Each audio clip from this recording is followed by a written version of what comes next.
بسم اللہ الرحمن الرحیم لقد کان لکم فی رسول اللہ اسوۃ حسنہ۔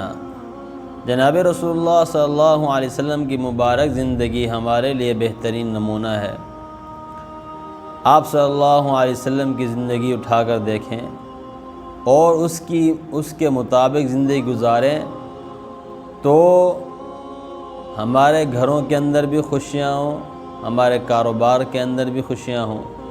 آپ صلی اللہ علیہ وسلم کی مبارک زندگی ایک بہترین اور خوبصورت زندگی ہے۔ آپ صلی اللہ علیہ وسلم کی عادت مبارکہ بہت ہی اچھی، اور آپ صلی اللہ علیہ وسلم کی جو عادت مبارکہ تھی وہ مل جل کر رہنے کی تھی۔ آپ صلی اللہ علیہ وسلم الگ تھلگ ہو کر نہیں رہتے تھے، مل جل کر رہتے تھے۔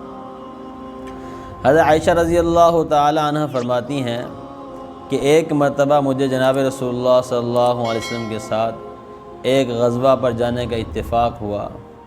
آپ قافلے کے ساتھ جا رہے تھے، پھر آپ نے صحابہ کرام سے فرمایا آگے بڑھو آگے بڑھو۔ صحابہ کرام آپ صلی اللہ علیہ وسلم کا یہ حکم سن کر آگے چلے گئے۔ آپ صلی اللہ علیہ وسلم نے مجھے فرمایا عائشہ آؤ ہم دوڑ کا مقابلہ کرتے ہیں۔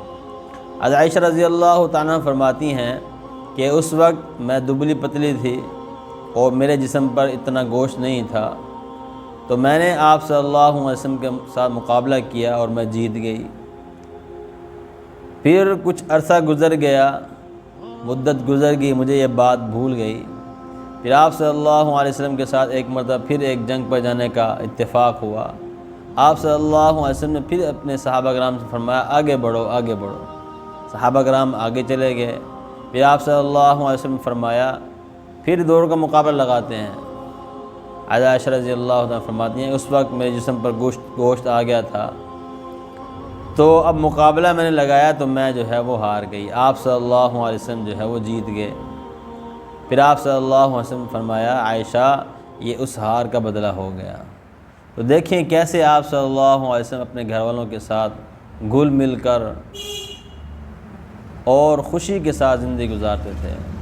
اس سے ہمیں بھی یہی سبق ملتا ہے کہ ہم گھر والوں کے ساتھ اچھے مزاج کے ساتھ رہیں۔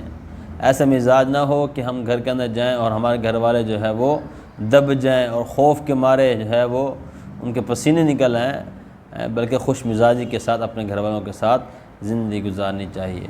السلام علیکم۔